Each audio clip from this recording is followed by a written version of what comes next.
शीख शमा दिल में जला लो यारो, जिंदगी मौत ना बन जाए संभालो यारो, जिंदगी मौत ना बन जाए संभालो यारो। हो रहा चैनो मन, मुश्किलों में है वतन, मुश्किलों में है वतन।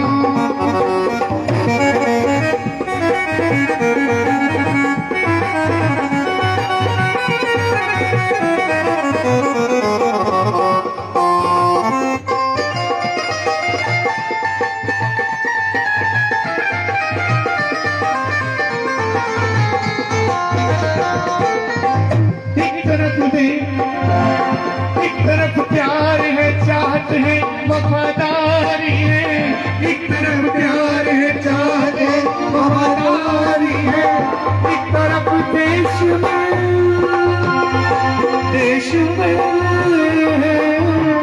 एक तरफ देश में धोखा है, गद्दारी है, एक तरफ देश में धोखा है, गद्दारी है। बस्तियां सहमी हुई सहमत मन सारा है, बस्तियां सहमी हुई उजड़त मन सारा। गम में क्यों डूबा हुआ आज हर नजारा है, गम में क्यों डूबा हुआ आज सब नजारा। आग पानी की जगह अब्र जो बरसाएंगे, हालाते हुए सब खेत झुलस जाएंगे जाएंगे जाएंगे। हो रहा चैनो मन, हो रहा चैनो मन, हो रहा चैनो मन, हो रहा चैनो मन। मुश्किलों में है वतन, मुश्किलों में है वतन, मुश्किलों में है वतन, मुश्किलों में है वतन। सरफरोशी की समा जला लो यारो यारो यारो, जिंदगी मौत ना बन जाए संभालो यारो, जिंदगी मौत ना बन जाए संभालो यारो। हो रहा चैनो मन, हो रहा चैनो मन। मुश्किलों में है वतन, मुश्किलों में है वतन।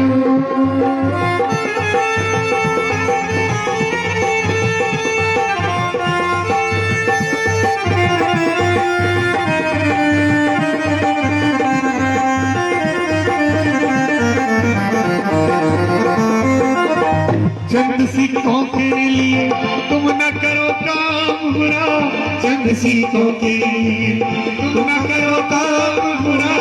हर बुराई का तो होता सदा अंजाम बुरा, हर बुराई का तो होता सदा अंजाम बुरा। अंजाम बुरा, अंजाम बुरा, अंजाम बुरा, अंजाम बुरा। आज पानी की जगह अब्र जो बरसाए,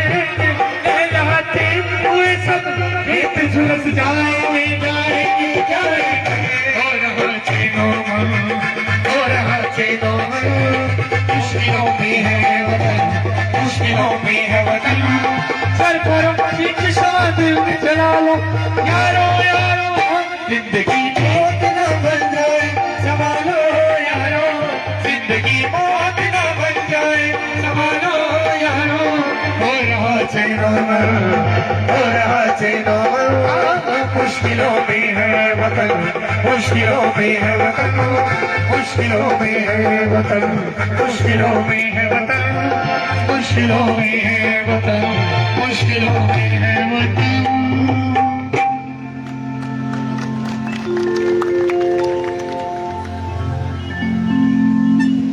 हमारे बीच उपस्थित हैं पंचायत समिति सदस्य सुभिता जी, पहले मोना जी राठौड़ आएंगे।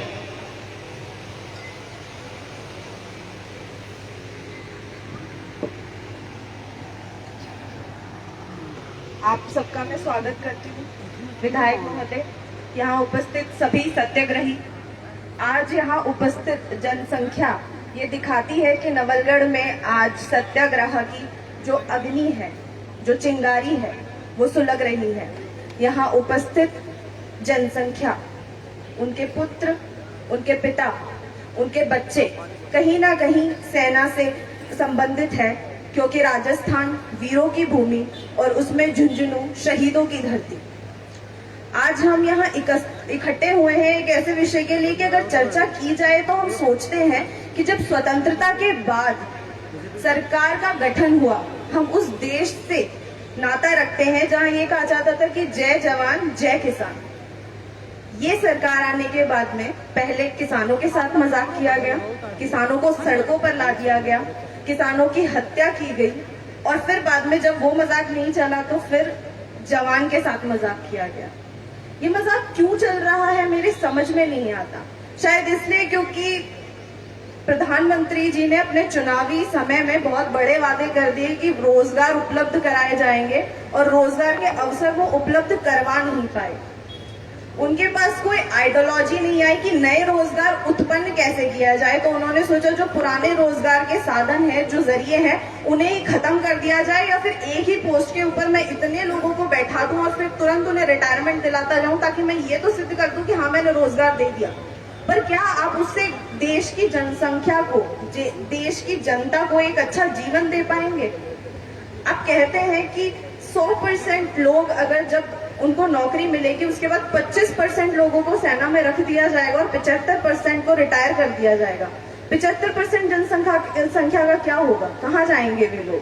आज भी जब हम देखते हैं कि सैनिक जब रिटायर होते हैं उसके बाद कितने सैनिक है जिन्हें एक रेप्यूटेटेड जॉब मिल पाता है, जो एक अच्छा काम कर पाते हैं? क्या हमारे पास सच में इतनी ज्यादा नौकरियां हैं? क्या हम उन्हें एक अच्छा जीवन यापन दे पा रहे हैं? मैं खुद नौसेना से रिटायर्ड पिता की पुत्री हूँ। जयपुर में शहीद स्मारक पर मेरे परनाना की मूर्ति है। मेरे नाना फौज से रिटायर्ड है, मेरे मामा फौज से रिटायर्ड है। मेरा पूरा परिवार सेना को समर्पित है। आज जो डिसिप्लिन मेरे अंदर है, मेरे परिवार के अंदर है, वो सिर्फ सेना का दिया हुआ है। उस डिसिप्लिन लेने के लिए हमें कम से कम 15 साल लग गए। ये कहते हैं कि 4 साल में ये सैनिक तैयार करेंगे। कैसे? जब हम स्कूल जाते हैं, स्कूल की जो जर्नी है वो 12 साल की होती है और कॉलेज की जर्नी 3 साल की होती है। हम खुद हमारे चरित्र के अंदर आके कि सबसे ज्यादा असर कौन देता है, हमारे चरित्र में सबसे ज्यादा किस चीज का प्रभाव रहता है? 12 साल के स्कूल का, क्योंकि हमने वहां 12 साल का समय व्यतीत किया है, ना कि 3 साल के कॉलेज का। तो यही जो ट्रेनिंग के दौरान होगा, 4 साल की ट्रेनिंग में आप क्या सिखा लेंगे? 2 साल की तो एनसीसी भी होती है। क्या एनसीसी कैडेट्स उतर के बॉर्डर पे उतर के जा सकते हैं? नहीं जा सकते। तो 4 साल में आप क्या ट्रेनिंग देंगे? क्या उनकी लाइफ को स्टेबल करेंगे? और 11 लाख की भविष्य निधि आप दे रहे हैं। क्या होता है 11 लाख की भविष्य निधि से? सेना में जाने वाले ज्यादातर 90% लोग जो है मिडिल क्लास या फिर लोअर मिडिल क्लास के लोग होते हैं। वो अपनी जान सेना पर इसलिए न्यौछावर कर देते हैं क्योंकि वो जानते हैं कि हमारे बाद में हमारा देश हमारे बच्चों और हमारे परिवार का पालन करेगा। वो निश्चिंत होकर के अपने आप को कुर्बान कर देते हैं क्योंकि वो जानते हैं कि पीछे सब सलामत है। लेकिन 4 साल की नौकरी के बाद में क्या सलामत है उस व्यक्ति के पास? आप उसे 11 लाख की भविष्य निधि दे रहे हैं। 11 लाख की भविष्य निधि में आज जो आपने महंगाई की है, क्या वो उस महंगाई के बाद में वो स्टेबल है? क्या वो 11 लाख की उस भविष्य निधि से उसका परिवार अपना जीवन यापन कर पाएगा? ना तो उस व्यक्ति के जीवन में डिसिप्लिन आ पाएगा, ना वो अपने बच्चों का भविष्य संवार पाएगा। यानी ये जो दबाने का सिस्टम चला है, ये आगे की पुश्तों तक को नीचे उतार देगा। ये कहते हैं कि 25% लोगों को एक्सपीरियंस और उनकी स्किल के बेसिस पर रिक्रूट किया जाएगा। यानी जो 75% लोग होंगे वो नौसिखिए होंगे और हमारे देश की बॉर्डर पर नौसिखियों को छोड़ दिया जाएगा और उसके बाद में कोई भी देश हम पर हमला करे वो नौसिखिए क्या कर लेंगे। जैसा कि यहाँ पर उपस्थित सभी रिटायर्ड जो व्यक्ति थे उन्होंने हमें बताया कि 5 साल से पहले तो उन्हें कहीं पर अच्छी जगह पोस्टिंग भी नहीं दी जाती क्योंकि वो उतने ज्यादा स्किल्ड नहीं होते। तो 4 साल के एक्सपीरियंस के बेसिस पर क्या वो हमारे देश की रक्षा कर पाएंगे? भारत की सेना विश्व की सबसे बड़ी दूसरी सेना है।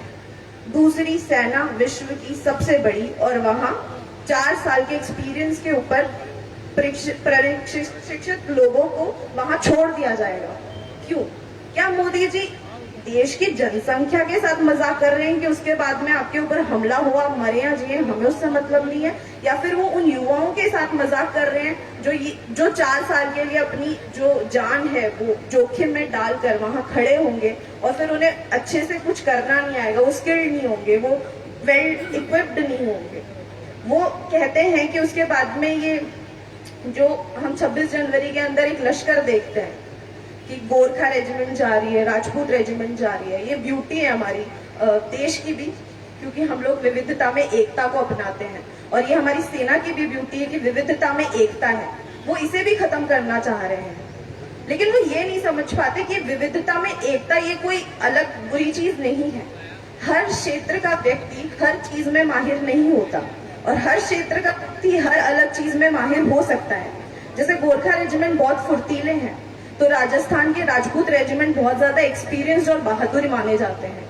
हर क्षेत्र की अपनी ब्यूटी है, वो उस ब्यूटी को खत्म करना चाह रहे हैं। देश में वैसे ही बहुत ज्यादा धर्म के ऊपर दंगे भड़क ही रहे हैं कि साथ में यहाँ पर भी इस ब्यूटी को खत्म करने की कोशिश की जा रही है।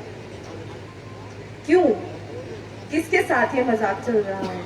देश का युवा आज अपनी 18 साल की उम्र से इवन उससे भी पहले नौकरी की तलाश में कोचिंग सेंटर्स के धक्के खाना शुरू करता है। कुछ 5-6 साल की नौकरी की तैयारी के बाद में उसे एक जॉब मिलती है और वो जॉब उसे मिलती है 4 साल के लिए। उसके बाद उसे रिटायर कर दिया जाएगा। क्या उसका मनोबल आहत नहीं होगा? क्या वो टूट नहीं जाएगा कि 4 साल के बाद में मुझे करना क्या है? क्या मुझे एक ऑफिस के बाहर दरबान की तरह बैठा दिया जाएगा? यानी 4 साल का लाव लश्कर और उसके बाद में आपको एक दरबान की तरह बैठा दिया जाएगा। प्राइवेटाइजेशन में उन्हें ऑफर्स दिए जा रहे हैं कि हम उन्हें नौकरी देंगे, तो सेना के अंदर ही उन्हें परमानेंट रखने में क्या दिक्कत है? क्या बुराई है? आज हम देखते हैं कि हमारे घर में भी जो बुजुर्ग व्यक्ति होता है उसके पास ज्यादा एक्सपीरियंस होता है, तो फिर सेना में भी बुजुर्ग और एक्सपीरियंस, यानी कहने का मतलब समय के अकॉर्डिंग बुजुर्ग और एक्सपीरियंस लोगों को रखने में क्या बुराई है? कहने का मतलब बस ये है कि उन्होंने एक अनाउंसमेंट की, तानाशाही